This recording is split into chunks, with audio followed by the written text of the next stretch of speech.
खबर शोपियां से है, जहां के देहातों में यानी यहां के गांव में ज़ालाबारी का एक और तूफान देखा गया।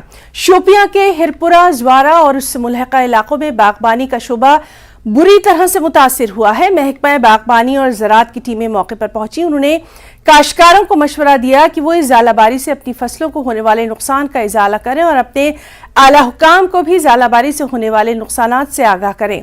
मकामी लोगों के मुताबिक इस ज़ालाबारी ने उनकी 70% फसल तबाह करके रख दी है। किसानों ने अब हुकूमत से मुआवजा देने की अपील की है। पीडीपी हल्का इंचार्ज यावर शफी बांडे और नेशनल कॉन्फ्रेंस के साबिक एमएलए नेशनल कॉन्फ्रेंस इंचार्ज हल्का शोपियां शेख मोहम्मद रफी ने जिला इंतजामिया और महकमा बागबानी से मुआवजा देने की मांग की है। आज गई 4 वरी तूफानस मज रूद न कहें सोन चार कर तो बेचन लायक डी सी सोब क्या योर सोन तहकीकत कर।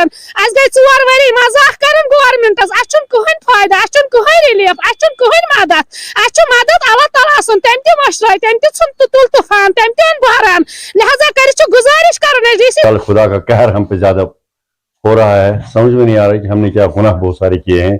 इस साल पहले ज़ालाबारी हुई है तो एक मेन एरिया उसमें आया है और आज की डेट में और एक ज़ालाबारी हुई, हीरपुरा, बोरी हालन या छोटी पोरा, सैदो, अमशीपोरा, ये एरिया बहुत बड़ा एरिया है जहाँ करोड़ों का माल आ रहा था, वहीं वो माल सब खत्म हुआ। आज अभी जो यहाँ पर अभी सिचुएशन हम देख रहे हैं नियर अबाउट जो 70 और 80% का डैमेज है, तो जो डैमेज हो गया वो नहीं आ सकता। बट जो अभी अगर सपोज ये आप देख रहे हैं यहाँ पर, अगर हम देखेंगे कि फ्लावर्स है, ये फ्लावर्स अभी इंटैक्ट है। अगर इसमें फ्रूट सेट हो जाएगा तो उसमें जो इंटैक्ट है अभी इसमें इतना डैमेज, तो इसमें चांसेस है कि रिकवरी हो जाएगी। मगर जहां पर आप देखोगे, अगर आप यहाँ पर देखेंगे कि ये पूरा गिर चुका है। ज़राई पैदावार के फाइनेंशियल कमिश्नर अटल डुल्लू ने कहा कि सेब की फसल को भी अब restructured weather based crop insurance के दायरे में लाया जाएगा। पुलवामा दौरे के दौरान न्यूज़ 18 की जानिब से पूछे गए मौसमी हालात की वजह से सेब की फसल को हो रहे नुकसान के सवाल के जवाब में उन्होंने इन बातों का इजहार किया। इससे पहले फाइनेंशियल कमिश्नर ने पुलवामा के मुख्तलिफ इलाकों में सेब के हाई डेंसिटी बागात का तफसीली मुआयना किया। इस दौरान उन्होंने सेब का हाई डेंसिटी पौधा भी यहां लगाया। अपने दौरे के दौरान उन्होंने सिडको इंडस्ट्रियल एस्टेट में कायम कोल्ड स्टोर्स का मुआयना किया। फाइनेंशियल कमिश्नर ने इस मौके पर कहा कि हुकूमत अब दीगर 12 मेवाजात को भी हाई डेंसिटी के दायरे में ला रही है।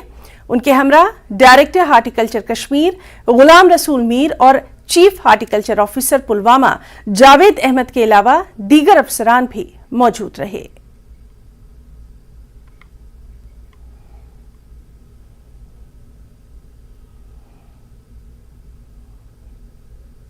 सिर्फ एप्पल नहीं, कोई 12 फ्रूट्स को इंक्लूड किया गया है और हमें लगता है कि अब इससे सारे कंपोनेंट्स को कवर किया गया है। जैसे एंटी हेल नेट भी इसमें है, माइक्रो इरिगेशन भी है, ये सारी फैसिलिटीज़ इसमें अवेलेबल हैं, तो इसका फ़ायदा किसान बड़े पैमाने पर उठा सकते हैं। इसमें ऐसा है कि एक स्कीम है restructured weather based crop insurance scheme, उसमें एप्पल को नोटिफाई किया गया है और जल्दी ही इसका टेंडर फाइनल होने में कुछ दिक्कत आ रही थी, हो जाएगा।